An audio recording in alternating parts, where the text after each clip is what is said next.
How's it going, everybody? Welcome back to another stream. We have Xbox and their Project Helix update that they're going to be doing yesterday. They had the whole Stranger Than Heaven. I watched a little bit of that. Snoop Dogg, if you haven't seen that, Snoop Dogg, okay, Snoop Dogg, just know that. Now with this update, I don't think this isn't their like, oh, we're about to have like a bunch of games shown off or anything like that, because, well, it's not summer showcase or anything like that for them to do. That's a little bit later on. But for the Project Helix, basically that, you know, Xbox hybrid Steam, whatever it's going to be, should have that, some developer talk stuff as well. I want to say, I think they have some store updates. Also, I don't know if you see this, but Xbox's new logo that, if I'm not mistaken, I think next Wednesday is going to start rolling out, if not actually be out for Xbox. So a new boot up for the Xbox systems. Interesting there. Still waiting to see where this live stream is, because they don't have it up yet down here. So I don't know if they're going to be like they just did. They're over updating all this stuff right here, bro. Where is the live stream, bro? Like, come on, man. Pop that out yet. What is going on? Like, genuinely, what is going on here? So let me move that way. There we go. I would expect a whole lot of yap sessions to necessarily happen with this one today, but that could be a good thing.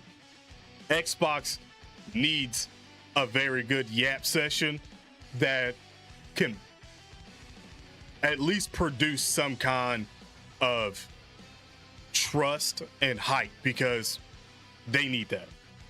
Xbox very much needs to have a lot of the player base that were Xbox fans to come back. Like, we need to see things that's like, oh, this is a great step in the right direction. They need it so much.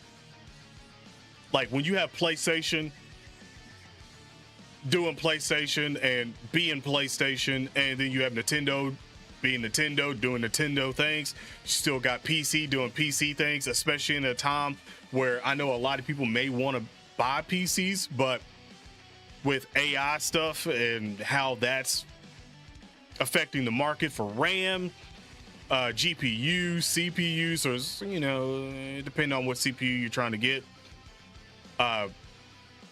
building a PC isn't that big of an option. And with Helix, I don't know how much they're going to be selling of Helix when it eventually does come out, because I feel like it's going to be something of a niche sort of thing where certain people may want it because of the hybrid stuff, but a lot of people may steer away from it because they may not care about the hybrid stuff. But we'll have to see. Hopefully we get a lot of details in this today for the stream, whenever they decide that they actually want to pop this up. Xbox, come on, not being a good start right off the bat. Not being a good start. Almost want to hit the Xbox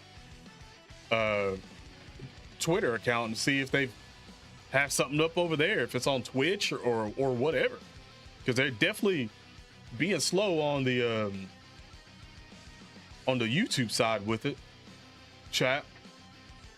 But how you guys doing? Well, that's not Xbox. Let's see here. Hopefully they have something tweeted out 5 minutes ago for, oh, that's flight simulator stuff. Really? Like, nothing?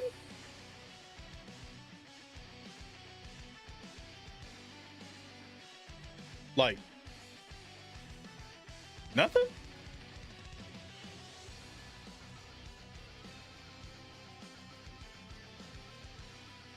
guys doing?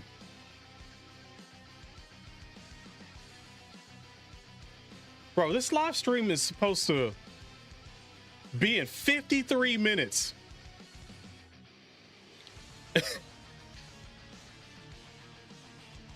Well, I won't say live stream. I think it might be something that's just being uploaded as a premiere to watch or whatever. But regardless, like, where y'all at? This is the reason why. This is the reason why I have a lot of worries for Xbox sometimes, you know? Am I the only person that has worries for Xbox?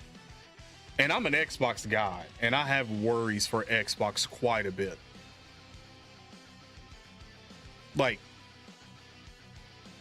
we're still putting out all these trailers, but no stream up here yet. What is going on? Dude, what is going on?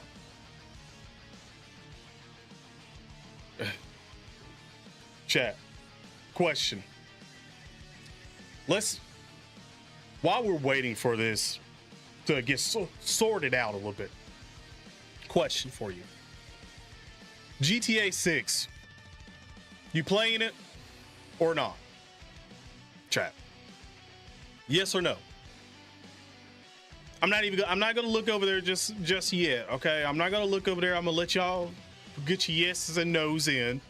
And for the ones that were lurking and gotta, you know, clean their fingers because they was eating chicken wings and stuff, clean your fingers, okay? Clean them.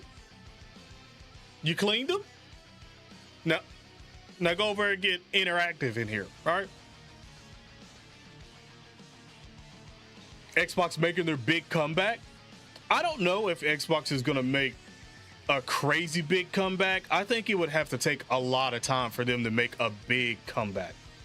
Like it can't be a like, oh, we're gonna come back overnight, like or in a year's time. That like a year's time of them coming back would have to mean that they done like literally everything right, and they came out with, like, in my eyes, that would have to be at least 10 to 15 solid games. Like, and I mean like solid games. A couple of them have to be in contention for Game of the Year and win some awards.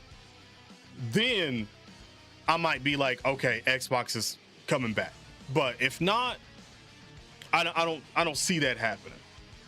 Like I don't see it being a big comeback like anytime soon. At least they have to do a lot, because PlayStation it's not like PlayStation is going to go anywhere. A lot of people don't have their trust with Xbox because of just how they were managed, how they were handled. I mean, the whole "this is an Xbox" campaign, which Arma she's already done away with, but "this is an Xbox" stuff was stupid. So that's already been scrapped. Actually, I feel like I'm gonna turn that music off. Distracting me. But that's done away with. We can all agree that was just dumb. I mean, I didn't need to have my phone be an Xbox. I didn't need Xbox to prioritize having Xbox on every on every device and not produce games, because let's get down to the nitty-gritty. Gaming is what we're worried about. Games are what we want to play. If you have games, your consoles will sell. If they like, there's only so much that like Game Pass can give you. It can only take you so far. And then after that, when you're looking at a catalog of like older games that you've already played, maybe a few games that's coming in there that might be a little decent. You're waiting on big games to come out and be put in the Game Pass, or some games that were pretty decent, like 6-7 months ago, finally are coming in the Game Pass. And it's like, no one wants to wait 7 months to play a game in Game Pass like that. No one wants to do that. Like, people want to actually like have a game come out and be like, oh my God, this is a great game. Like, Oh, and it's in Game Pass. Even better. Like I can play this game and look forward to playing another game eventually down the line. Like that's what people want. Like at least Xbox wise for me. I mean, that's what I would. That's what I definitely want. And I think I feel like I would speak well for a good little bit of Xbox uh players that we want games. We want a variety of good games that are good, not like mediocre, not half-baked games coming in. Like Call of Duty being out of Game Pass and then Game Pass being reduced in price was perfect because Call of Duty brought literally nothing to Game Pass whatsoever at all. Nothing. Nothing. I mean, I don't know that many people that still religiously play Call of Duty. Like I genuinely don't. Like, and that's sad because I grew up on Call of Duty. I grew up in those Modern Warfare 2 lobbies, Modern Warfare, World at War. Like I grew up in them Modern Warfare lobbies, bro. Like I grew up on that and seeing how that's when is rough. Also, the fact that you have like games like Claire Obscure come out, Wukong come out, now Crimson Desert has come out, and is blowing AAA game studios out the fucking water. Like, I'm playing Crimson Desert and I'm having a blast playing Crimson Desert. Like, I'm still finding things out and seeing things. Like, bro, today, literally today, I was exploring, happened to look up because I heard a sound in the sky, and I was like, "Is that a dragon?"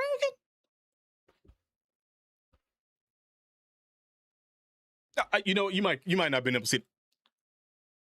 Is that a dragon, bruh?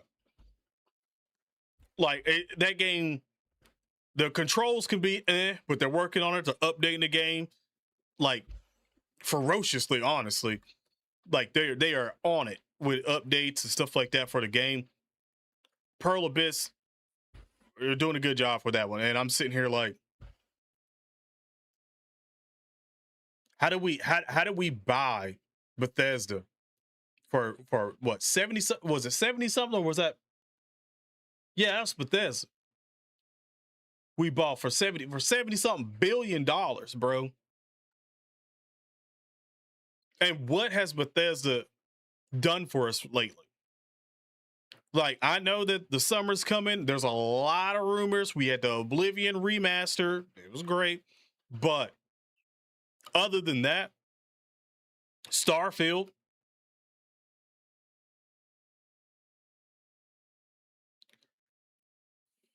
And I played Starfield. I beat Starfield. And I'm still like, why? Why? The only reason you play Call of Duty now is for zombies. That's probably like literally the only thing that I would say most people, because I'm pretty sure that like at least a majority of what multiplayer for that is just gone. I mean, I guess there might be still people that do Warzone stuff, but that game's just it's just under. Like it is so under that it's not even funny. Matter of fact, like I'm over here yapping myself. I need to check if they've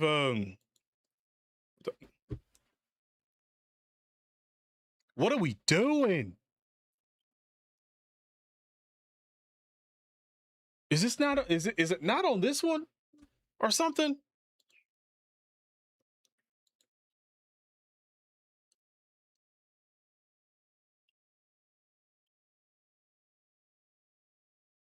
Like what? I just bro, it's like it you have something that you've why is Phil Spencer still there? I thought Phil Spencer. Oh, followed by. Anyway, uh, I don't know. I lost my train of thought on that one. It just it's baffling me right now. It's just baffling me. The last time you played multiplayer in a Call of Duty game was Black Ops 3. Dang, that is far back. That is far back, brother. That is straight up supply drops. Woo. Woo, woo. I would rather have supply drops back than, you know what? Yeah, I'm gonna make that. I'm gonna make that and put that one on record. I would rather have supply drops than this thick ass skill based matchmaking in this game. Like Call of Duty doesn't. It just don't need it. It really don't. It sapped the fun out. I would rather have a shot of basically gambling. If that's what it would take for us to have good Call of Duties back, I would much prefer it to have that. What did I say 8 years ago? What was that? Xbox E3. Ooh, ooh, ooh. Lord. Like I really can't be the only person that's like, they really not putting this link out? Or is this really gonna be like it? Like you're not gonna get this link until like 10 minutes before it's supposed to go on? Hold on.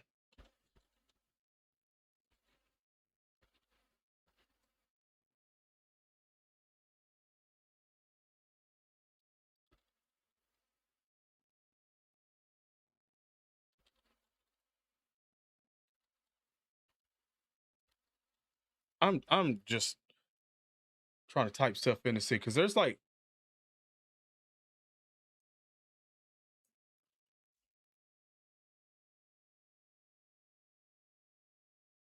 is it? No, there's definitely some people that's doing the waiting list stuff, but I need to filter this for a second because what in the world is going on?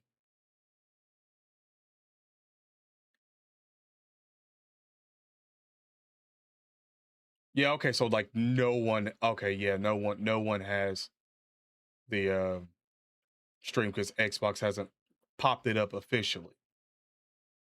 Okay. All right, I'm not tripping. I thought I was tripping doing something wrong.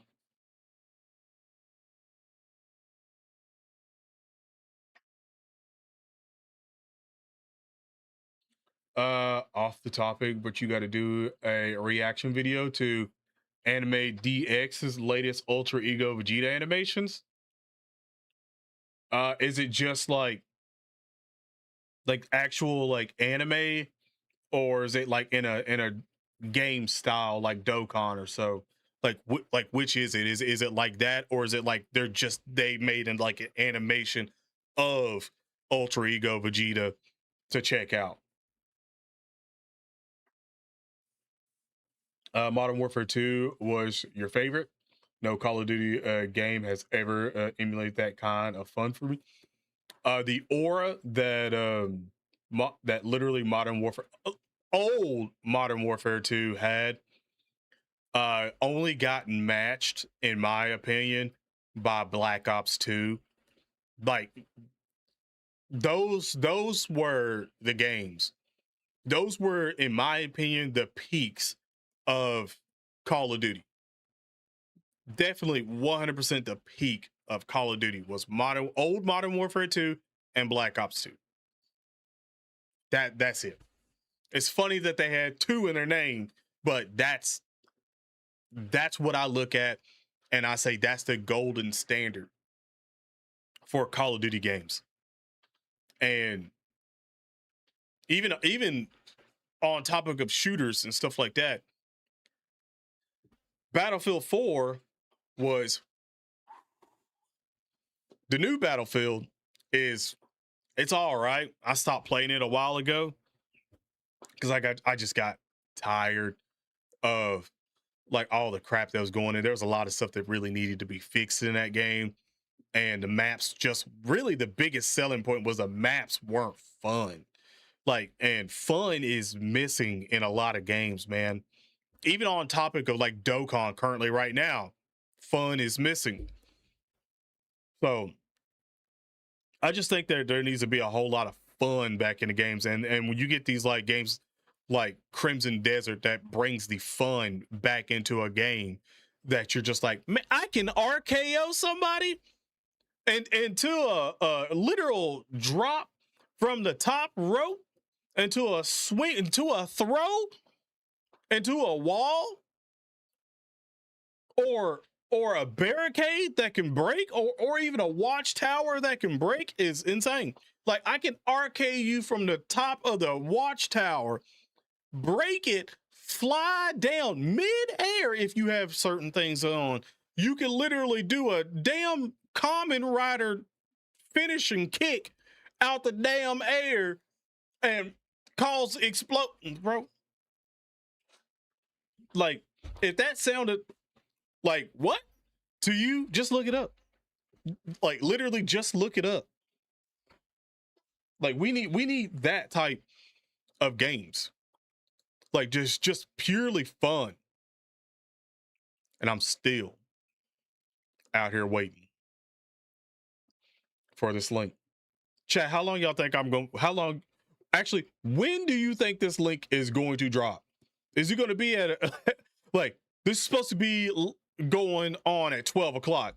It is 11:24. We have been live for 24 minutes, literally 24 minutes. When do you think it's going to happen? Yo, dope head off with that membership for 27 big months, my guys. Yo, appreciate you so much. Thank you for being a part of the channel. Thank you for being literally a member of the channel for that long. Give the man a hashtag straight up in the chat. But it's going to be a masterpiece. They just dropped the launch trailer for the new Lego. Oh yeah, I've actually seen that. Ain't that like, even though it's a Lego game, if I'm not mistaken, it's like basically a love letter to the Gotham games. If I'm not mistaken, that's what I'd heard. I had a buddy at work tell me, and he was like, yeah, because he's played the Lego games, but he was like, yeah, it's definitely like a love letter to the Gotham games, which that's dope. Pickles was good. You pre-ordered it already? It's a Dokkan style animation. Really interesting. I might have to check that out. When did he make it? When did it come out? Like, has it been like a couple of days or so that it's been out and it's circulated and made its rounds? Like, what is it? You ready for the Helix update? I am too. I'm ready to see what we're actually going to be doing. Like, I'm waiting to see if this is definitely a right step in the right direction, or if they're just BSing us a little bit. And I hope not. I'm going to assume that, depending on how, you know what? I don't know when the Helix, I don't even know what we're even going to see from this. I don't know if we're going to see a concept. I don't know if they'll have an actual console of it and be like, this is what the Helix is going to look like. I don't know if they're going to tell us the hardware, if they're going to show us the hardware. I don't know. It would definitely be interesting if they picked a couple of games and they were like, yeah, here's the Helix versus the Xbox Series X. And it's like, here's what you get all feature wise and yada, yada, yada. Because remember, the Xbox Series X and PlayStation 5, by the way, can do 8K. Chat, Chat. I don't know about you, but I ain't never gamed in 8K in my entire 30 plus years of existence. I have never gamed in 8K. Now, I've been playing games since I was a wee little lad. Okay? Before the technology was even there, when we got it. And then after we've got it, I have never seen a game come out in 8K.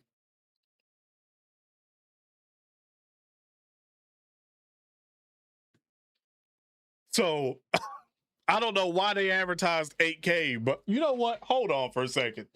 Hold on. Where is it at? Where is it at?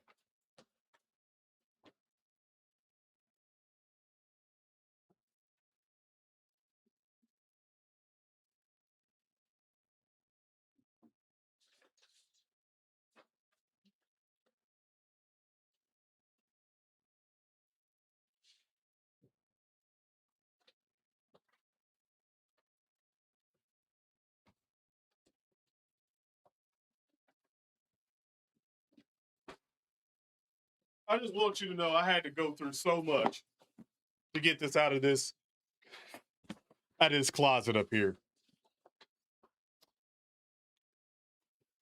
It's 4K. It said 4K, 120 on it. Where that? Because I know it had 8K on it. I know it had 8K somewhere because I remember seeing it. 8K HDR. Up to, I don't know if you can see that really with that glare, but right down there is up to 8K HDR high dynamic range. Up to. Ain't never seen that. Ain't never seen that at all. On the back of this. You know, I ain't even I haven't opened this and I can't even tell you how long, bro. Literally, I cannot even tell you how long it's been since I've actually opened this box. This has been sitting up here collecting dust. About to start my allergies, bro. Like it's just crazy, bro. Really is. What is? You know what? Hold on for a second. Oh, I forgot it was a premium. My bad. That's all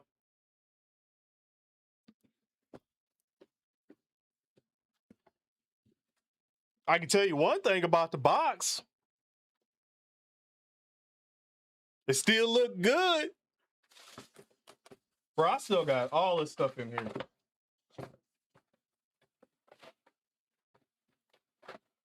Just so you know, I bought this storage expansion, like when they were new, and that mug was a hefty penny.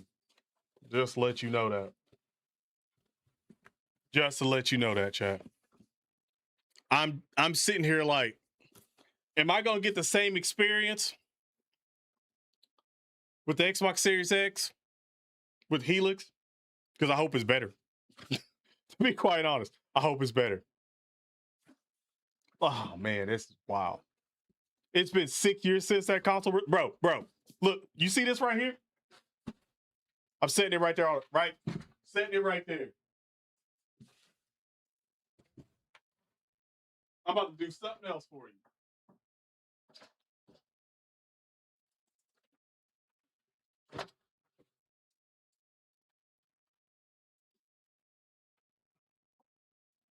Y'all see this? Y'all see this right here?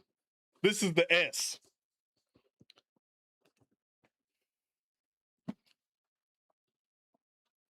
Would you look at that? It's in there.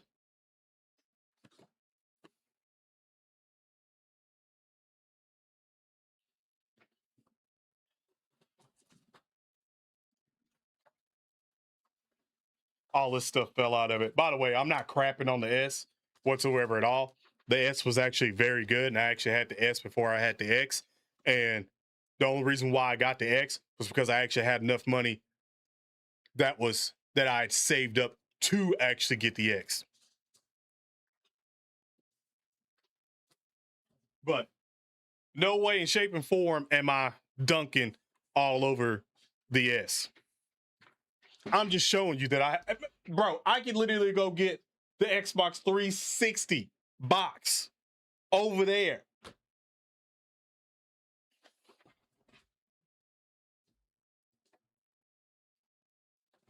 And move all this acoustic foam, bro.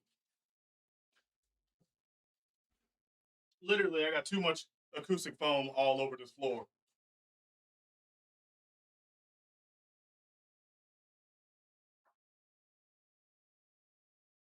Oh, damn.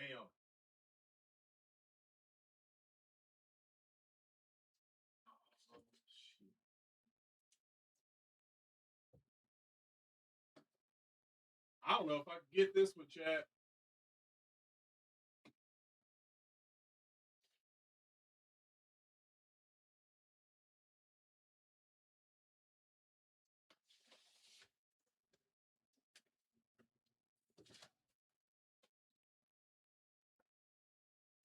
I'm just literally knocking stuff off at this point.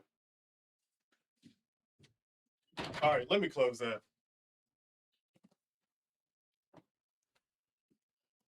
It's some bitches heavy, bro. Look how battle damaged this box is. By the way, I don't even remember what's even in this box. By the way. Oh, okay. So the Connect 2. I have another controller.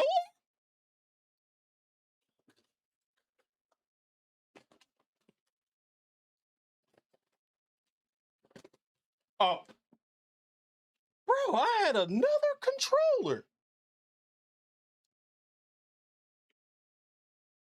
Holy shit.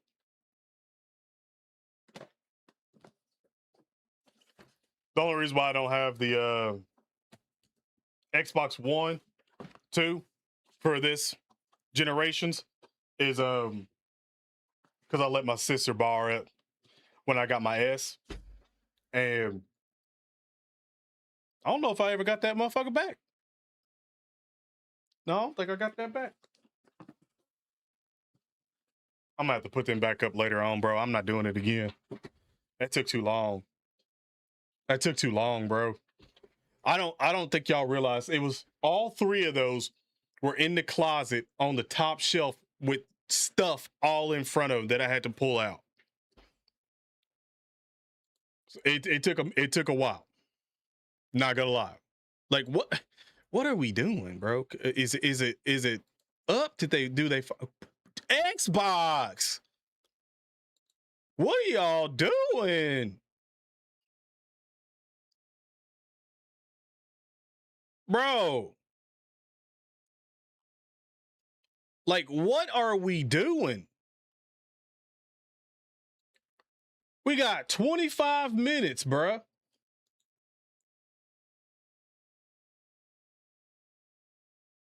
25 minutes.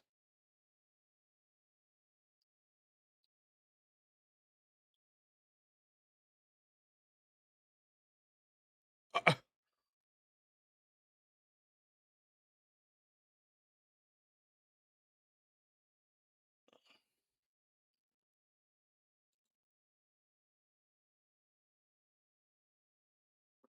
4 days old? Oh, it's brand new.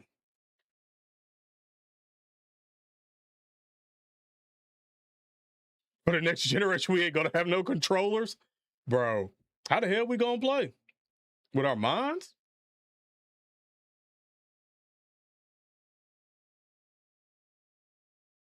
No, I haven't heard the OST is well, the God, if you're talking about Godku, I haven't heard Godku's or Beerus's yet from the showcases. I need to actually watch the showcases before I go to sleep after the stream. Yeah, I haven't heard them yet. Hopefully, I guess they're good, to be honest. Like I would hate if they were recycled too. I would very much hate that. What a throwback. I know. I'm like, just looking at them takes me back to my raging days. That 360 seen a lot. By the way, that was the second 360 I had. The first one was the white version that got the red ring of death. If you had a 360, they got the red ring of death. Press 1 in chat. Okay? Because I'm gonna lead the charge right there, because you know. I don't I just want you to know, before we had to send them in,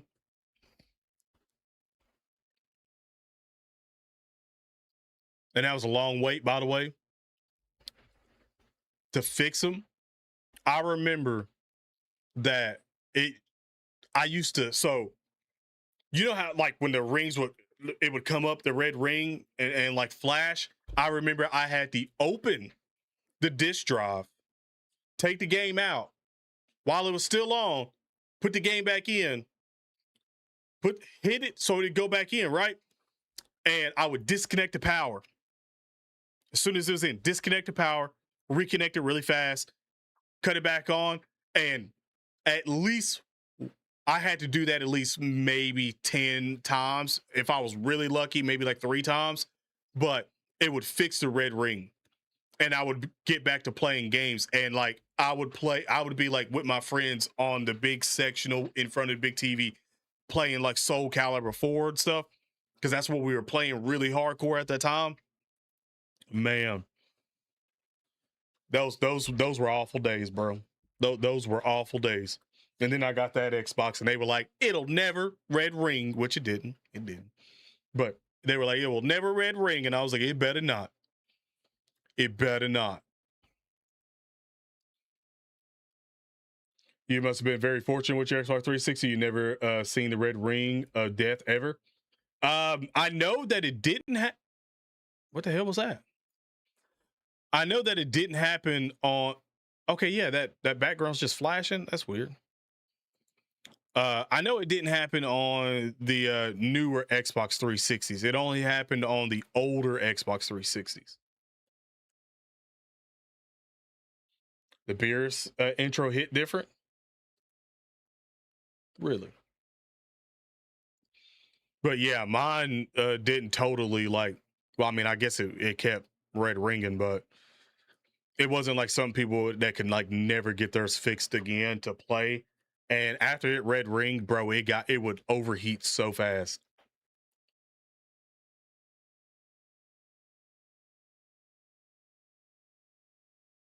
Yeah. You had the later the later versions of it. Like, bro, if you had that original white one, boy, boy, you were getting worked over. I still would like to put that this Xbox Series S eventually. I think I want to put it like somewhere like upstairs. Like we have one in the bedroom. I don't know if I ever buy a TV for this room, I think I'll hook it up. It'd either be that or me getting a Fire Stick. But I don't know. I don't know at this point. You got the Halo 3 special edition, bro. Is this? No. I know there's a Gears. I can't remember. Do I have a Gears of War sticker on that one? I almost want to take it out just to make sure. I used to have a red Gears of War sticker on that 360.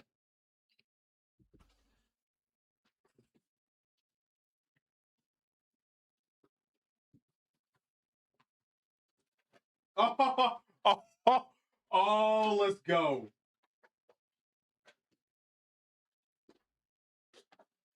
Oh my God. Bro, look at the dust on this mug. Look, the Gears of War sticker still on it. Actually, look, Gears of War 3 still on it. Oh my God. I wonder if I hope I never had something like sticking in this in this. Oh my God. Bro, it is.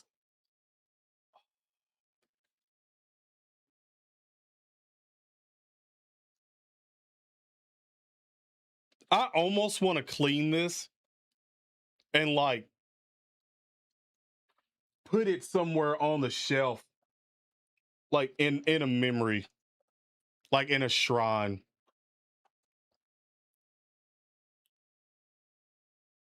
Oh my God.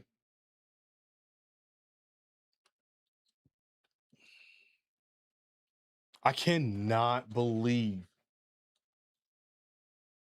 that the stickers are still on it, bro. Just fine. Sorry. Y'all, you just genuinely caught me like reminiscing. Just reminiscing. Oh, damn, bro.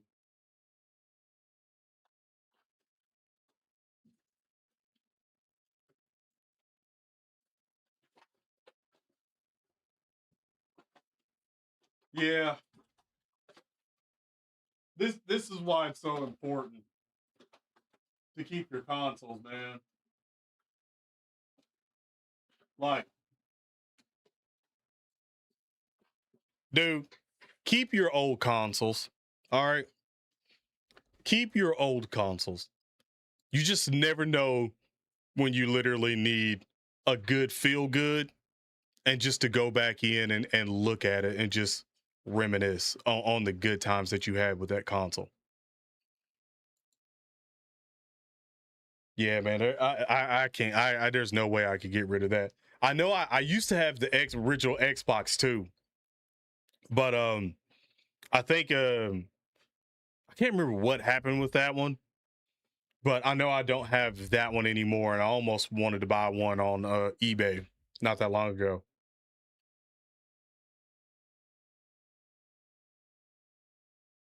See, I was thinking, because eventually at some point I would like to redo this whole back.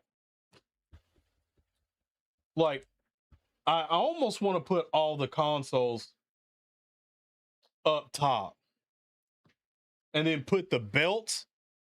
Oh, I could put my old consoles in between,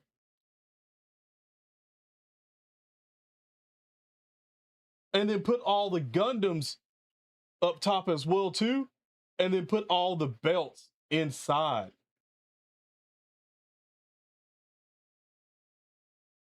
I got a lot of shit though down there. I got a lot of stuff down there though, chat. That's the thing. I've been looking for a good way to incorporate all my Gundams, my model kits, down through here. I've been looking for a good way to do it.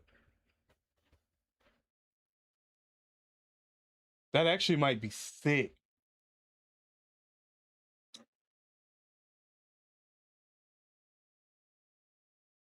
Yeah. Oh, yeah. That's tough. Not gonna lie, that's tough. That's real tough. Maybe like one of my next days off or something like that. I might have to. Boy.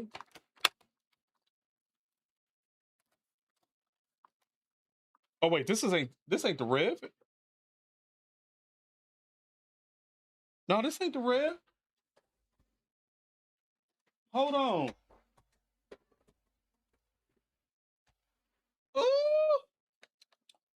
Ooh. Oh my dust. Oh, oh my God, I ain't have to pick this one up in a minute. Does it still Rev?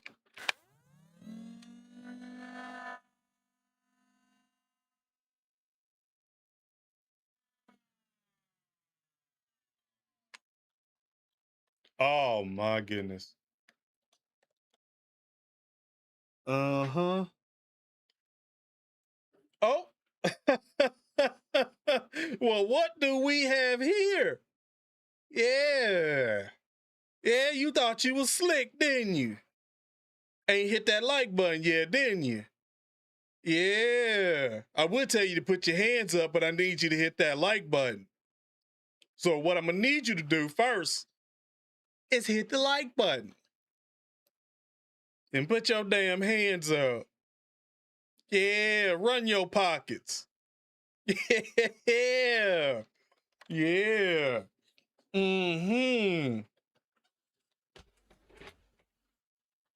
I might have to get y'all next time. We caught y'all lacking. Caught y'all lacking. How y'all gonna get caught lacking like that, bro? How you gonna get caught lacking like that? You wait till I hit. You wait till I hit the Dokkan crew on the Dokkan stream. Yeah, I'm about to catch y'all lacking randomly. Run your pockets.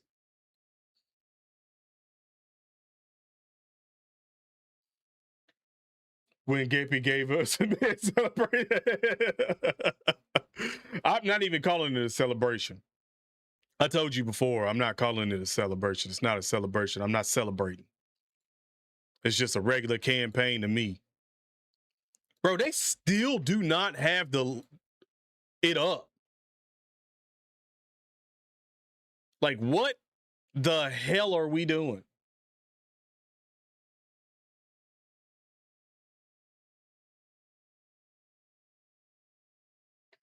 Oh, you got you got 4? Well, thank you for letting me know you got 4 in this economy. Everybody else in the chat, put your hands down. Just you, buddy. Just you, Pickles. Put your hands up, boy. Hey, chat, pat him down. Pat him down, chat. Take everything he got.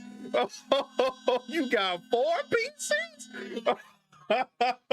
Nah, bro, you done messed up. Nah, bro. You public enemy #1 now. Yeah, you done messed. You should have kept that one to yourself. 4 PCs with RAM costs and GPUs. Yeah, we eating good, chat. We about to eat good on pickles. I don't even like pickles.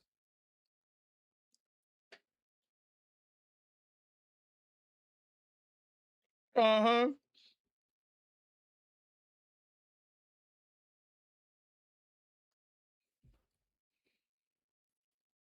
You ain't doing nothing but let everybody know you get boy, you easy lick. You chat.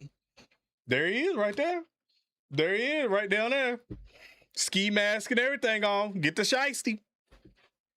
Chat boy pickles. Yeah. You about to be breaded. Dog. You about to be deep fried after this stream, bro. They coming for you. Mm-mm. You done messed up, buddy. You done messed up. Now everybody know. Here come the man with 4 PCs, a ROG Ally, $1,000 ROG Ally. Here we come.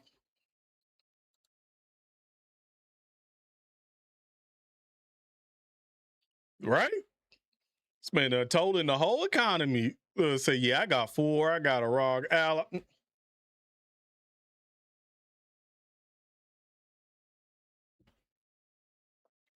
Yeah, you definitely are. I'm gonna let Xbox send me one though.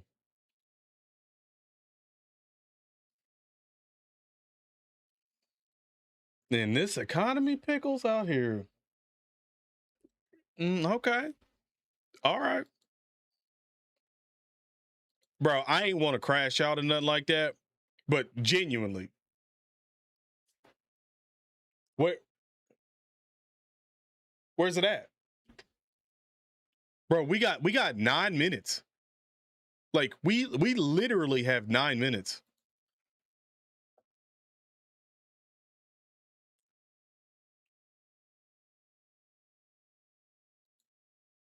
It,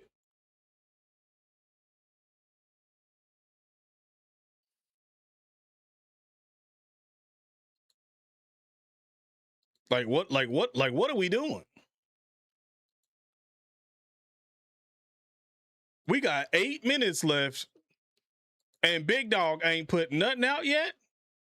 Is this for real about to be like a video that's only set to literally go live at 12?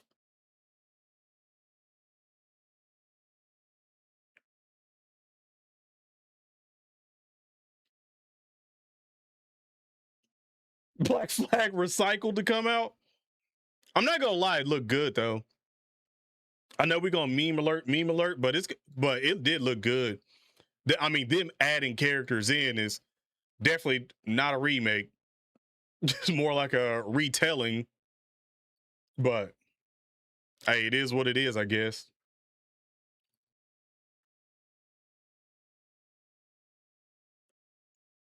On the desktop has a 4060 Ti. Yeah, bro, you gonna run your pockets, man. Done messed up.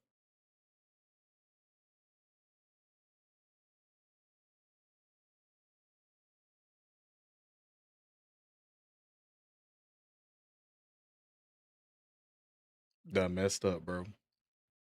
I read the rest of that specs. Yeah, you done messed up quite a bit. My God, you shouldn't have said all that. You should have. Watch this. You know how crazy this would be if it was a short, like literally. You know how wild this would be if they had us waiting, and we get here and it's a 60-second short. Like, how mad would you be, chat? Like, how mad would you actually be? Because I think I would be fuming. Like, genuinely, I think I would be fuming. Be like, you take it away out of my Crimson Desert time? You done messed up now. Bro. 6 minutes until 12. And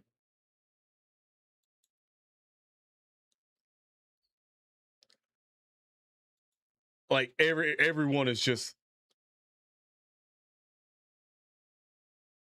wait, is this it? Xbox? Oh no, that's an X. Is that Xbox International Podcast? Is this it?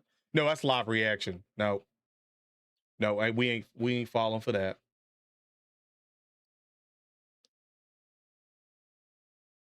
Like, what are we doing, bro? Yo, chat. If you haven't already hit the like button on the stream, I greatly appreciate you doing so. Helps out the channel quite a bit, and we love the love and support. So this is insane. Just sitting here waiting though.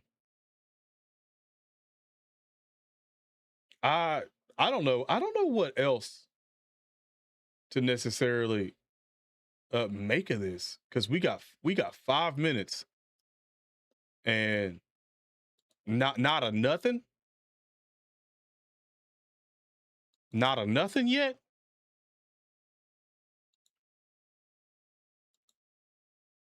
Whew. All right, bro.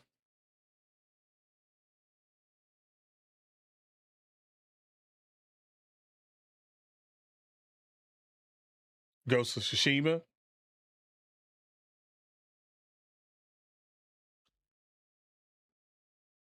I think, wait, was it? No, Ghost of Yote is what I was thinking. I played both of them.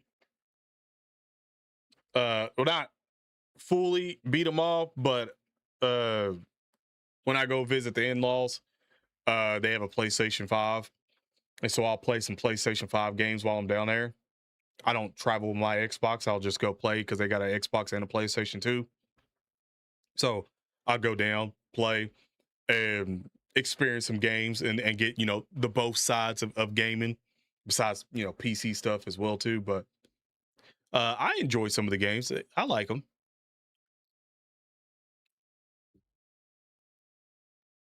It took a minute to get the controls down from playing on Xbox. Oh my gosh, dude. It took like a minute, like a hot minute. Like, I was looking down, I was like, I don't have that. Like, where's that at? Like, triangle. Bro, I was like, triangle? What?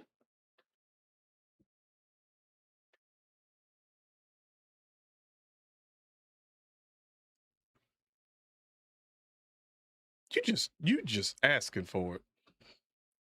Pickle, somebody about to like pop you in the back of the head, bro. You over talking way too much right now. You a boy over telling everything he got. Ops in the chat over like, yeah. What else you got? What's your safe combination while you at it? Like, damn. 3 minutes? Yo, Xbox, bro. 3 minutes, dog. 3 minutes, big dog. Why does this keep do you see this keep messing up? Weird. All right, one thing I'm gonna do is I'm gonna take off Stream Boss for a second. Then I'm gonna lower myself down to about yay. About yay. I'm gonna bring the chat up. And chat, we're gonna do about like that as well. That way, once they get everything going, we can full screen it and hopefully not be in the way too much. And if we need to, I'll just, condense it back down even more.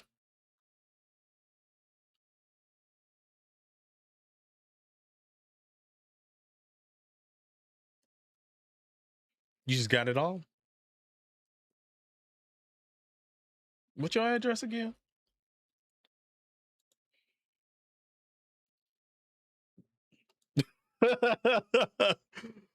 Chat like again. He done already said it. They scrolling up. He already said it. He got all of that. He got all of that. I think so, chat. I'm gonna need to see a pic of the setup though, because if the setup's not clean, my guy, I'm gonna have to put you up on game. All right. You're gonna have to buy some acoustic foam from Sound. Actually, you're gonna need to have to buy a lot from AeroZoom and stuff like I'm saying. Get yourself fitted with all of this in the back. Help out your system. If you ain't already got your setup, you need to go get you some. Use my code in the description. So I'm gonna say. Hey, bro, we got 1 minute.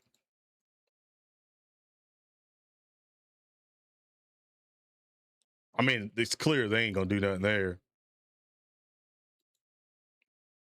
We literally have 1 minute, bro. Well, technically less than that.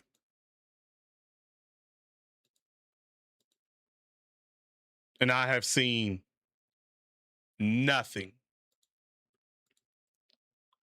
It's literally 12 right now.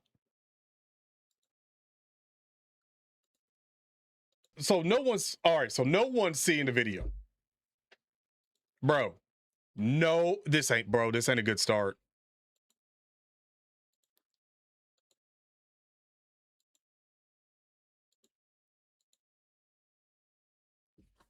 This ain't a good start, chat. this ain't a good start.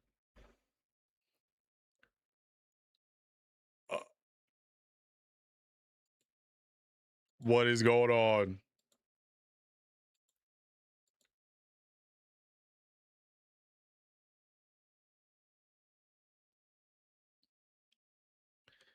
Chat, dude, have y'all seen it? Is it like uploaded for you? Like yes or no? Wrong channel? What channel is it on?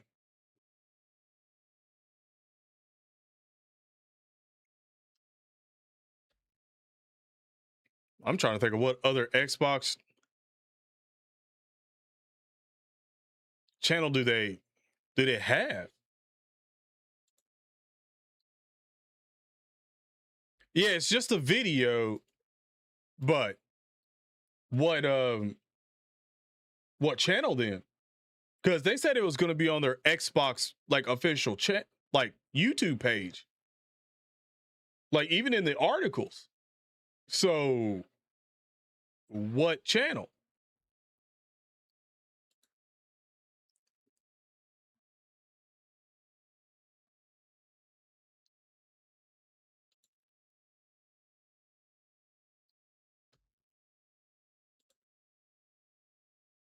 Let's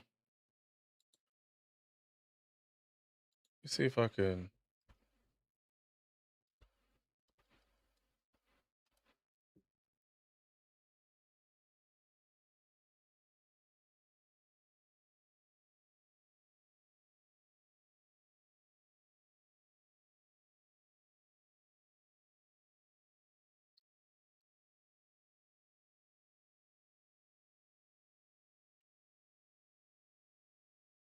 Yo, I am trying to find this. Microsoft game dev. Microsoft game dev channel.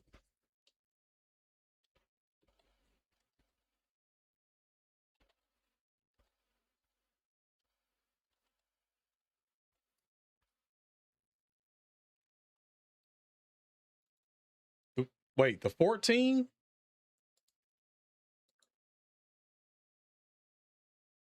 Oh, you got to. It's an out. Ooh, Lord. Oh my. Oh my. It's an hour, chat. All right, so let's turn the chat off. W chat, by the way. W. Give yourselves a round of applause. W chat. Appreciate y'all. This is an hour long. Woo.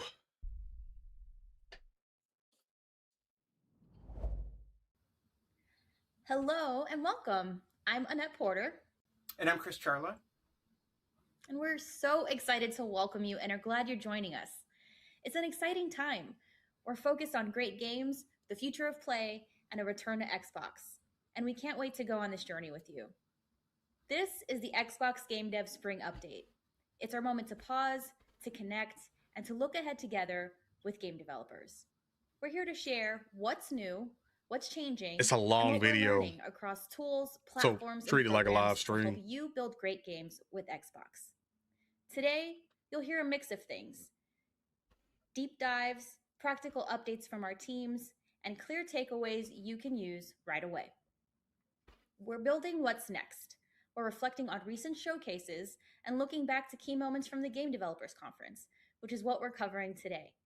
So, settle in, tell us what's useful, and let us know what you'd like to see. Now, let's get started with a look back at GDC. To kick us off, here's a Project Helix recap with Chris Charla and Jason Ronald. Thanks, Annette. Hey, everybody. I'm Chris Charla, and today we've got a really special segment coming off one of the most exciting things we talked about at GDC. And of course, I'm talking about Project Helix, our next generation console. Helix sparked some huge conversations with the dev community that are really still ongoing. And, you know, we all know when these sort of announcements happen, they typically happen at a big show, E3 in the olden days or other big things. We were really proud to be able to announce Project Helix at GDC direct to developers. Unfortunately, not everyone can attend GDC. And while lots of people have read news reports and summaries, we're really proud today that we're going to bring you the actual conversation with Jason Ronald, where he introduced Project Helix to the world. So without further ado, allow me to introduce our VP of Next Generation, Jason Ronald, presenting Building with the Future of Xbox at GDC 2026 this past March. Thank you guys very much. I'm excited to be here this morning and kicking off GDC for Xbox. GDC is one of the most exciting times of the year because it's the time that we as an industry get together and just really share our best practices, what we're learning, the challenges that we're facing. And for those of us on Team Xbox, this is really an opportunity to share how we think about the future of Xbox and how do we build it together with the developers in the room, the developers all around the world, and the community. Gaming's always been in Microsoft's DNA, and it was really funny putting this together because Microsoft Flight Simulator is the oldest franchise in the history of Microsoft. Microsoft Flight Simulator was released in 1982. 3 years before Windows itself had actually been released. And when you go back and you look at the screenshots with the eye-popping resolution of 320 by 200, The fact that you could run this in 64K of RAM, like, who would have ever thought we would need anything more than this? But to really think about where the industry's come in the last 40 years is nothing but remarkable. And it's really a testament to the creativity of everybody in this room and really pushing the boundaries of technical advancement so that we can continue to build these great immersive worlds that players love to spend their time in. And for 25 of those years, we've had Xbox. And Xbox has really been focused on how do we continue to bring people together across generations, bringing iconic franchises and games to players, and making sure that we really celebrate that shared love of play. And as we celebrate 25 years of Xbox, it's really about celebrating the people. It's the teams. I have so many great war stories from people that I've worked together with for over the last 20 years of me being at Xbox. The game developers who have put their heart and soul into some of the most iconic franchises you've ever played. The stories that we all have, you know, the memories we have of playing with family members or friends or people who got married because they met together via gaming. There's just a huge opportunity. And then when we really think about it, there's over 5,000 developers currently building games for Xbox today. So as a longtime member of Team Xbox, I just really want to say thank you to everybody here and to all the game developers around the world for sharing your talent. Why does that not seem for sharing right? Your creativity, for sharing these epic games that we all know and love. And that's really what's made Xbox special for the last 25 years. And for 25 years, Xbox has redefined that we didn't how see? the world plays. From day one, we've challenged ourselves to rethink how games are made, how they're played, how do you actually engage with them, and like creating those memorable experiences for players. And that all started with the console. When we released the original Xbox, we designed it to be the premium living room gaming experience. And there was so much innovation in that console that today we just take for granted. But at the time, it was really disruptive. It really challenged a lot of assumptions. It was the first console to ever have a hard drive in it. At the time, it was kind of insane. I know, that's the one that I used to have that I don't have no more. At the time, it had an Ethernet port. Everybody's still well, that and my Xbox One, but I'm pretty sure my sister still has it. Remember what a 56K modem is? Kudos, welcome to the club. But it was because we believed this idea of what ultimately came Xbox Live, bringing players together, sharing experiences. And at the time, that was all in the domain of the PC. We'd never seen it in game consoles before. Then you look at the Xbox 360, and that really introduced the HD era to gaming. You know, it was the first console that had an online digital marketplace. Once again, I think everybody remembers Horse Armor. But now it's like part of the lifeblood of the industry because more opportunities for players to engage with their content and for developers to be successful. It also had Xbox Live deeply integrated into the fabric of the user experience. And this really was what created the Xbox community that many of us know and love today. Boy, that 360 era was Xbox One. Toxic. The first time we ever did a mid-generation console update with the Xbox One X to usher in 4K gaming into the console market. It was also a major leap forward for backwards compatibility, being able to bring all of your games from prior generations forward with you. And then you even look at the Xbox Series X and S. It was the first time where we designed two consoles from day one so that we would have a high premium console for the most demanding players, but then you also had a more affordable entry point, and both consoles were able to play the exact same games. So through our entire Halo versus COD conversations, history, we've just really been focused on what do players when everybody started Halo jumping in Call of Duty. How can you as developers be successful on our platform? I know you remember that. Really informs Still everything do it. that we do today. And that same focus on players has really guided where we're going with our next generation. Last summer, we announced a multi-year, multi-product strategic partnership with AMD to support our next generation of devices.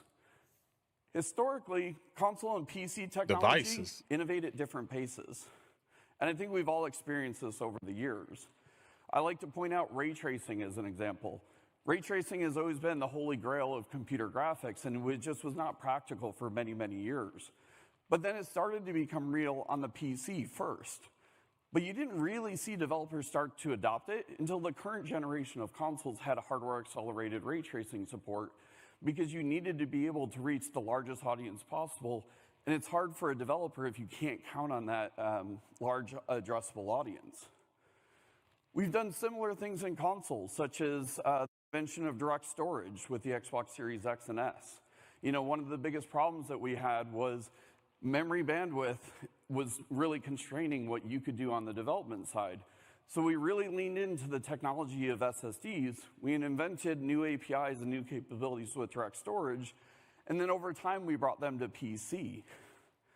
And so I think one of the fundamental things that we're doing differently with this generation is we're really trying to, as opposed to designing one piece of silicon for an individual device, I need to do that. We're now designing a family of silicon that will work across many different But I feel like every time I move it and they move it around, I'm going to have to keep moving it. To a handheld. And the same technologies that we're introducing will also show up in AMD's discrete GPU roadmap in the same chips that power the cloud. Because ultimately what we're trying to do is we're trying to provide one common platform for game developers so that you can design and optimize your games and have confidence that they can run well across a whole spectrum of devices. And last week, we publicly acknowledged we are working on our next generation console, codenamed Project Helix. And the entire design of the console is to usher in the next generation of console gaming by advancing the state of the art and really breaking a lot of these barriers down that I was just talking about. So when we talk about Project Helix is designed to play your Xbox console and PC games, delivering high performance and providing the ultimate player-first experience. We're partnering closely with AMD to define the next generation of rendering and simulation. Project Helix is powered by a custom AMD-based SoC. Next generation. And it's co-designed for the next generation of DirectX. Project Helix brings intelligence directly into the graphics and compute pipeline, delivering step change functions and gains I wish they didn't have Call of Duty there. Scale, and visual ambition. And we have great talks throughout this entire week where we're really going into a lot of the depth FSR of the future next. of DirectX. Beyond the SoC, it also includes an order of magnitude increase in ray tracing performance and capability beyond what's currently possible with the Xbox Series X and S. It also unlocks GPU-directed work graph execution, path tracing, eliminating CPU bottlenecks, meaning that the GPU can actually generate its own workloads in real time, delivering a massive uplift in performance and enabling massive real-time simulations in large, complex worlds using runtime-generated geometry and large-scale interactive worlds that players actually want to engage with. The other thing when we think about this is Project Helix is really designed for the next generation of neural-assisted rendering. We've reached some of the limitations of what's possible with traditional rendering techniques. And if we want to continue to advance the state of the art, we have to invent brand new better gameplay controller. And the key part of that Buddy, is how I played on PlayStation FSR, 5. Version of That controller, that controller is brittle. the Xbox game you better chill out with that one.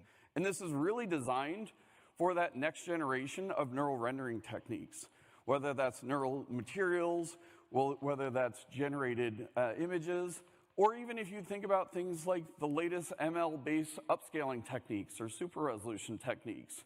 You think about brand new ML-based multi-frame generation. And there's even new capabilities such as a brand new ray regeneration technique that's really designed to deliver high-performance ray tracing for both real-time ray tracing and path tracing. Another area that we're really focused on with Project Helix is what we call deep texture compression. I think if you look across the industry right now, and if you look at the massive increases in storage prices and memory prices, if we want to continue to push the boundaries, We also need to invent brand new techniques that allows us to leverage the hardware in much more efficient ways while still making gaming accessible. And I think this is a responsibility and really a call to action across the entire industry. There's a ton of work that we can do on the hardware side. There's a ton of work that we can do on the software side. But it's also about how you take advantage of this as developers. And so when we talk about deep texture compression, that includes the latest neural texture compression techniques, but we're also leaning in very heavily into Z standard as well. So that is a capability that allows you to use the latest version of direct storage and be able to stream assets directly off of the storage drive and be much more sensitive in how you're actually using memory because you can actually stream it directly off of the SSD itself. And I'm excited to share that we are going to send alpha versions of Project Helix to developers starting in 2027. And we're already on this next generation journey with a lot of the things that you'll hear about this week, as well as our latest GDK that came out in fall of last year. And we'll have so much more to talk about Project Helix over the coming months. Buddy, that's, whoa, this. Now let's pivot a little bit and talk about the future of play. Oh, this is going to be far away. Not only has technology fundamentally changed, but player behaviors have also changed. This is going to be far away. The days of people defining themselves as, I'm a console gamer, or I'm a PC gamer, or I'm a mobile gamer, don't really exist anymore. The biggest games in the world play across many different screens, whether that's your console, whether that's your PC, maybe it's on your smartphone or VR, or even being able to stream from the cloud. Yeah, maybe like 2028, oh the man, that games means are playable across multiple screens, and the most engaged that's actually play across kind of devices. Somewhat smart. So we've really had to rethink because how do we build an there's probably going to be ecosystem? another graphics card made by AMD by then, which will be better than the 5080, like even the 5080 Ti and all that stuff. They'll have other GPUs by then. We built libraries So across many different storefronts. they'll be on par. So that Helix should be on par with whatever the highest AMD GPU is. Game Pass subscription. I also have games that I purchased in other leading storefronts. And as a player, I want to remove those barriers. Decent, my library because that means library. These are my games. These like games like GTA comes out, it's out for about a year and a half, between different and then interfaces, or pick up this device to play that game. Next major wave of consoles that exist between PC the and thing console that's games, because that's funny what players are asking for. Is that modern players PlayStation different world. came out with the Pro. Think about the world in such as this game. The Xbox never came out with a Pro version. They grew up in a world where their media is available. They came out with a 2 terabyte. And we as the game industry need to but it's not a Pro version. It's just more storage. Have to design and build the platform that makes that easy not only for players but also for developers. That's a little rough because and then the last thing is we really look now at now PlayStation has the 5 has to be deeply personal and also the Pro there. We all love video games. And then possibly, oh man, that kind of low key. If we get into another generation of consoles, and it's at that point in time, either PlayStation has to drop a PlayStation 6 then, I really want to go in and or about my KD ratio and am I like where am I on the leaderboard? Wait until the Xbox has already Helix came out, drop, so even myself, and then drop it after. My tastes change. And then if I'm in the game, so that means that for sure, for a little bit of time, fundamentally differently. Helix is probably going to be the most powerful console. Choose to be a healer. And even when PlayStation drops to be a sniper, another console, like their new console, like the 6, the reality is when you look and at the say next it is better for a little bit of time, deeply important to them, that still gives them time to drop if they do Helix Pro or whatever. Talked about with the history of or the Xbox I guess in console, Xbox terms it would be the Elite. Informing how we think about the future of play and what we need to design Interesting. as a platform. That puts PlayStation in a pickle. As part of that, what we've really learned on what to do as we look at it, PC is becoming an increasingly important part of the Xbox experience. To the point that last year in 2025, we had the peak number of players, Xbox players, playing with Xbox on PC than we've ever had in our past.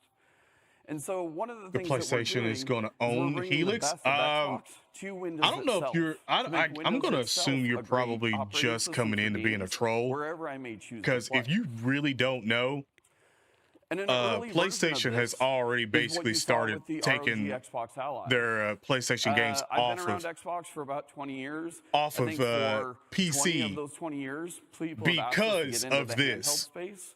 We've looked at it for many AKA different very times, but this anti-consumer. felt You like know, PlayStation's the very right anti-consumer. opportunity. We saw I don't the know why you're momentum dick that was riding so happening in the hard unless you're a ecosystem. We troll. saw all these great But experiences. But at this the is the same reason time, why too, we they've wanted to been bring doing a that. It's because distinctly Xbox Steam flavor to will that. be on So Xbox, even and they though don't the want their ROG Xbox PlayStation Ally games is to be powered played by Windows under the Xbox covers, players I never see on their Windows. console I jump from into a Steam. direct Xbox first experience. Do you that do you allows me see to see all how of my games in my for library. the new Those are the games Xbox that I that purchased actually from opens the Xbox. door I for a have lot access more of to having, via yes, your Xbox Game Pass. Xbox games, It also but then includes games also that I can having stream from the Steam cloud. games. So And I when can they have also the play games PC that are game installed from showcase, other leading you know, storefronts. Because oh, once it's again, on I never Steam. want to have to I can leave play that on my experience to go find a game Xbox. just because I bought it from somewhere else or I got access to You're it in not going to another be way. doing that on PlayStation We're also at all. constantly listening to feedback from players. So We're really on excited that one. to have Auto SR and Highlight Xbox Reels, fans are triggered? both of which are in preview I don't right think now. so. I think you They just will be came in released to here players in the coming months. when And it's there's really an about this Xbox constant iteration, legitly this constant stream. evolution, You might this not constant be that improvement bright that we right wanna now, go but deliver. you came in an We also have Xbox taken a stream lot of the things that we've learned basically from Sony Xbox to really ponying it improve up, this experience, trying to get a such as rise out of advanced shader people. delivery. This is a And you're problem not, that are we've you solved even in like consoles arguing for back probably, with any kind of last facts, or are 10, you just 15 saying years. And I will say for PlayStation me, and as a better player, there's nothing and more frustrating Sony than when I go and and launch a game on my triggered? PC, Is that it? I'm super excited. I downloaded Is that all it, you got? I'm ready to go. And then all of a Buddy, sudden I you get play the both infamous consoles. I progress also bar. play on PC. Shaders compiling. And it's like, oh, this is going to take a minute. Maybe it'll take 2 minutes. Maybe 15 minutes. And then all of a sudden I'm like, wait, where did all my game time go? Because I was just waiting for this. So we created a technology called advanced shader delivery that launched first with the ROG I'm a Xbox gaming Ally. fan. I And there'll be own it. talks I later this week where literally they, own it. talk about how we're I don't think you were expanding here access to advanced where shader you were hearing me delivery say that I play and on making it PlayStation easier for 2. developers to I more guess directly you weren't integrate here into for their that, but you pipelines. know, whatever. Because ultimately our North Star is we want to make sure that we're getting players into the fun as quickly as possible. Another good example of a feature that we've created for the ROG Xbox Ally is default game profiles. Yeah. I think you should probably You know, just shut in up and now watch that the you're show. running in a world where And you if have a not, then battery you and could it's a handheld leave. form factor, you always have to Go find to that another optimal stream balance between performance and battery see how well that life. goes for you too. And so with default game profiles, we have the ability to fine-tune the Oh, I performance definitely of know the he's a game troll. with no extra work by game 100%. developers, to maybe give it a little bit more power when we need to maintain a very stable frame rate, or maybe even reducing the frame rate of the game but keeping it consistent because now I can get more hours of play out of it and when it's actually in a mobile form factor. So this is another So the example ROG of a feature Ally we was created literally that started just on the Xbox Ally. We're basically continuing to improve it. We're continuing to a expand test access to it. bench. But I think the part that's really important is more than anything, For I want Helix? to say thank you to all the developers and the players who have been playing It was on just this, them being like, because hey, we we're listen to testing the it out feedback on, constantly, and the you feedback know, that we get from the community basically directly a influences our supercomputer, forward plans. So thank you to everyone who's handheld providing feedback, and know that to see this how it goes for the experience will console. continue to improve I'm gonna entirely assume. based on the feedback of the community. And based on that feedback, one of the pieces of feedback that we got was everybody wanted the same experience on their PC, to the point that people were actually figuring out how, via registry hacks, to actually enable this on a PC before we were even planning on announcing it. So I am proud to announce that Xbox mode will be coming to Windows 11 in select markets starting in April. And this is just really leaning in and making sure that no matter where you choose to play, you get a distinctly Xbox experience. And so all of the same features, or many of the same technologies that we introduced with the Xbox Ally are now available on your desktop and on your laptop. The difference is in those devices, when I'm at work, and trust me, don't do this, but I sometimes am at work and I don't play games at work. But I can be at work, but then when I'm at lunch or at the end of the day, I can actually switch directly into Xbox mode, and I get that full fidelity experience that feels very console-like, feels very similar to the ROG Xbox Ally experience. It puts my games front and center. It puts my library front and center, including those games that have been installed from other storefronts. It also recognizes the fact that most players play on average 3 to 5 games at any one time. So my most recently used list of games, it doesn't matter where you played them last. It could have been via the cloud. It could have been on my console. It could have been on my PC. Those games are always instantly available right in front of you because this is what players actually want, is they want their content front and center. Another area of feedback that we've gotten from the community is as players are starting to play with Xbox across multiple screens, they're noticing a lot of fragmentation within the experience. Maybe we have different filters in, say, the PC experience versus the console experience. Or, hey, I know where my friends are here, but it's in a slightly different experience over here. And so what the team's been doing behind the scenes is they're doing a lot of work to really deliver a consistent experience. So it feels very familiar and it feels very distinctly Xbox, no matter where you actually are choosing to play. You're a troll. You don't even know that they literally scrapped that whole idea. I shouldn't have to learn new user interfaces just based oh on yeah, the you screen that I'm definitely on. ate up That to doesn't mean times, you're big gonna have dog. the exact same user Yeah, experience. you kind of just told on yourself right there with the whole everything's an Xbox thing. Literally scrapped that shit immediately. But this is really Like Irma designed came in around and scrapped that shit consistent, immediately, dog. familiar, Like that's not even a whole thing no Xbox more. experience That's not wherever you choose to play. at all. you definitely also showed applies to your troll developers right as there. well. How We you know gonna be in a bad cross-device troll? world, How today you in not the even Xbox gonna be ecosystem, updated on most your troll developers are actually info? managing 2 different versions of Come their on, game. man. You generally have your Xbox version of your game or your console Disappointed. version of the game.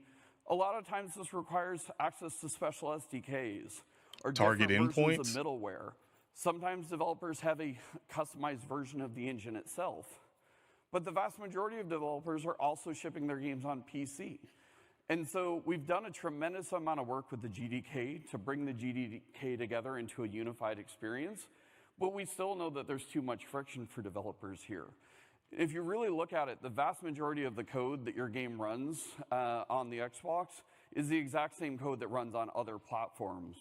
So just like for players where we want to streamline that experience, we also want to streamline that experience for developers as well. So in the future, what we're working on is really bringing these development models together so that you can have one common development pipeline, but you still have full access to all the things you would absolutely expect from Xbox. The Xbox GDK continues to exist. It provides access to a ton of different technologies, access to my Xbox identity, things like achievements, things like multiplayer, things like family safety, things that players love and expect from an Xbox-powered experience. But we're also making the platform itself much more analogous across multiple devices. And ultimately, we've designed this in such a way that it can more naturally integrate into your development pipelines. So this is an area that we've spent a tremendous amount of time traveling around the world, meeting with developers of all different sizes, because we want to make sure it fits naturally into your development are they saying that as opposed to creating a lot of friction when for you creating a developers game, that take you away from the great things that is make it going to your be game. the same code Another as good in like, example of so this for is, instance, like over if the you years, we've built buy it some on the best-in-class Xbox, it's the same code. If you buy it on and Windows, it's the same debugging code. tools. It's still going to And work. there's a great That way, talk it's just later you're buying this it week, on a different where storefront. we'll talk about how we're So bringing the development console-level shader is still debugging the and same. console-level profiling It's to not Windows itself. a Because mixture just of like, because oh, you're building a running game, this whether you choose from to ship it this, on PC and it or was made for console, that to you run in shouldn't have that. to Like learn you're a still completely new just going to tool be set, running or you it shouldn't in be the at a same. disadvantage. And these are some of the biggest updates to DirectX and Pix that have happened in more than a decade. And it's just really focused on developers and how can we help you be more successful? How can we lower your development costs? And then also allow you to reach a much larger audience of players wherever they actually choose to play. Oh, okay. That was my next question, was the cross progression. All right. Like I said, the biggest games are now playable across screens. And within our community, Xbox Play Anywhere is one of the most beloved features. And Xbox Play Anywhere starts, first and foremost, with cross progression. You know, as somebody who's been playing in the Xbox ecosystem for quite some time, there's nothing more frustrating than when you start a game, let's say I started on my console, and then I'm on the road and I pick up my ROG Xbox Ally, fire up the game, and it says, "Welcome, player one, here's the tutorial." And I'm like, I already understand the mechanics. Or I have to start a new character, and I'm like, I've already got a build that I love. Damn, I've you already make it gotten nice. immersed in the lore, Let's have a good stream and I till really then. understand, and I wanted to get into my game experience. And so at its core of Xbox Play Anywhere is enabling cross-progression. But it's also about a unified entitlement as well. No, this is a situation where this is the PC your version console, of the game, next this is the Helix, console version is of the going to be game. able to I just wanna play play the game. Steam. And so when you purchase So you're an going to be, Xbox and Play it's Anywhere basically title, going to be cross progression. You're given the entitlement to be able to play So on if any you're, screen. even if you have And Steam that's on your really Helix, important to really you go to your deliver that seamless PC, experience, cross especially when you progression. think about the next generation of players. Like you who are you used pick to up this your kind of ROG behavior Ally, in other cross kinds of progression, media. same game, boom, there you go. You're still And not jumping only right in. is Xbox Play Anywhere good for players, it's also good for developers as well. And so when you look at the players who prefer to play Xbox Play Anywhere titles, these are the most engaged players within our ecosystem. They play on average more than 2 times the same number of hours as other And that's really players. good They for also Xbox purchase though, more and than also 2 devs, times because those they number know of that they games. don't have to make And different these codes players actively seek for out Xbox games, Play which Anywhere means their games. development So when for they're the looking games for their isn't next like favorite fractured game, any. oftentimes they will explicitly look for It's what just other games the support same. Like Xbox if Play they're Anywhere, making the game because for the game PC, responds to how then they you actually know wanna the play. game's gonna run on And I'm the next excited to share Xbox. today the catalog for Xbox Play Anywhere games. It's the has same more than code. 1,500 titles It's in it, running on including Xbox. titles from some of the biggest publishers in the Smart. industry. Because That's a as we good go way to talk get more people developers, they see the same trends in the that we window do. for They see and the on same board opportunity with that they do. Xbox. And so there's a huge opportunity to really Because lean into this again, for and start Xbox building players, games for the way that modern players when they play get the games. Helix, if they And buy it the has Helix, real again, tangible depending on that business impact price, for you as developers. you know how the economy is right now. It And could we be a can't talk situation about where now you're games looking at without everything that talking has about game PC, and you're preservation. like, oh my God, I can Game still play that on my preservation is Helix deeply because it's going to personal say for me. Steam I have so and many Helix personal on it. stories It's going to of, be the new you know, Xbox. games that maybe my son You know, has played, whatever the and it's Helix like the is, game came whatever. out before It's he going to was be even that. born. But for him, yes, it might be an old game. Man, for them me. PC It's a showcases brand new just game open for up him. And I the window fundamentally for believe Xbox that on great that. games are timeless. And not only is this something that's deeply personal to us, it's also being one of the largest publishers in the industry and one of the largest platforms in the industry, we feel a deep responsibility to preserve the games from the past. Okay. Not only do we want to preserve those games, but we also want to take advantage of the latest technology to enable them to be played in entirely new ways. Yeah, one game, I that's think all about you need. features like auto HDR as an example. Being able to put HDR on top of a game that was created before HDR even existed. I don't know what it all feels systems entirely new. will It be able feels very to, because fresh. currently right now I it think looks about like it's features probably only FPS going to be the boosts, Helix, where we take games that were originally designed to run at a But certain frame rate. you never and know. Now we're able to run it at a significantly higher frame rate. It almost feels like a remaster for a lot of players. And then I also That would think be like about one of a the game things like I would be Fusion very Frenzy. curious of if they say, When Fusion hey, the Frenzy was Xbox created for Series the original X Xbox, the can get developers this at Blitz update Games where you could can have play never Steam games. Now you may not imagined be a able to future play it 25 in, years later, you know, where their 4K, game yada, yada, is yada being for some of streamed from those the cloud PC to a games. smartphone. But if you When have a Fusion Frenzy was 120 created, hertz HD didn't even TV or exist, let over alone monitors or smartphones something like and that, game then sure, streaming. you know, And so it with all supports of these new 120 frames per technologies, second. So there's entirely new ways that we can not only But preserve and protect the games it could from the be just a past, situation where but it might be like able a to standard actually thing. enable them to be And played in again, entirely new you still ways. have Game Pass, then you have So Steam, the and Steam game comes with all those the free game games preservation team has been working very all hard over in the there, background for a number and then of obviously years. the paid And ones as and part stuff of like our that. 25th Like your anniversary later this year, they will basically release some, in the Helix, iconic games from the past that are now your gonna be able to library be played doubles. in entirely new ways. Basically, And this shows our commitment to game preservation and enabling these games to be played by the next generation of players in ways that are very familiar for them. So when we think about the future of Xbox and the next generation yeah, of it would be Xbox, cool if they we really would think about it in let a you couple do of it on the categories. Series X. Maybe not the First, S, but the Series console. X. That would be The cool. console is absolutely core to Xbox. It is the heart of who we are. It will always be around and is critically important to our future. So we're investing very heavily in Project Helix to really usher in the next generation of console gaming. We continue to be really excited by the handheld, and we're seeing just tremendous growth in the handheld market. And I will say for me personally as a player, it has fundamentally transformed how and when I play games. It just gives me that many more opportunities. Yeah, but that to ROG engage with Allies the art is form that I very know and expensive. love, and it's my preferred form of entertainment. It is very expensive. And then also we have a lot of innovation coming in the I think, what is it, like accessories space. $600? In a world where players play across multiple different devices, you have to be able to have your controller move across screens with you. The controller is also the physical connection between a player and the games that you create. So how can we drive deeper immersion and higher fidelity into that experience while players choose to play across any screen that they choose to? But ultimately, it's all founded in incredible games. Everything that we do at the platform layer is in service to you as developers and in service to the games that you create.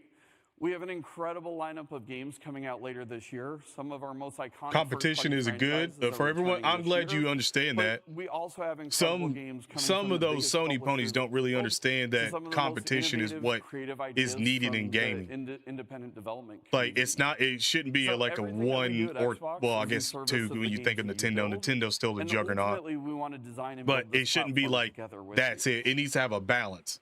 And with that, I Like, just you really need to wanna have say from my everyone heart, going thank you to crazy developers because it all keeps around the everyone world. in Thank check. you to all the developers Like, because here they in San know Francisco everyone's going for crazy. That's one of the GDC. reasons why We couldn't do this without the you. We are only successful 360 if and the you are PlayStation successful 3 on our era platform, was so great and we need your because feedback both of to those make sure that we're consoles were designing and building the thriving. platform for the next generation of players and developers. Wow, that was a That- fantastic session. It is always cool to see just the moment. I just want to turn him down for a second while I talk. Thanks to everybody for watching this important update from Jason at GDC. That was very informational for, especially for like the average sort of Xbox player and stuff like that. It's very informational to know what's coming. Like, it actually is real. Like, we will be playing Steam games on Xbox. That's crazy to think about. So take it away, Travis. Thanks, Chris. It's great to be here. Chris and Jason just walked you through Project Helix updates. I want to focus on the developer tools they mentioned. What we're shipping to make Xbox a faster, simpler place to build. 3 threads, making it easier to build. This is getting your what game onto every screen players are using, and backing it with services that take work off your plate. Let's get into it. First, onboarding. Yes. If you looked at becoming an Xbox developer a few years ago, you know what that used to mean.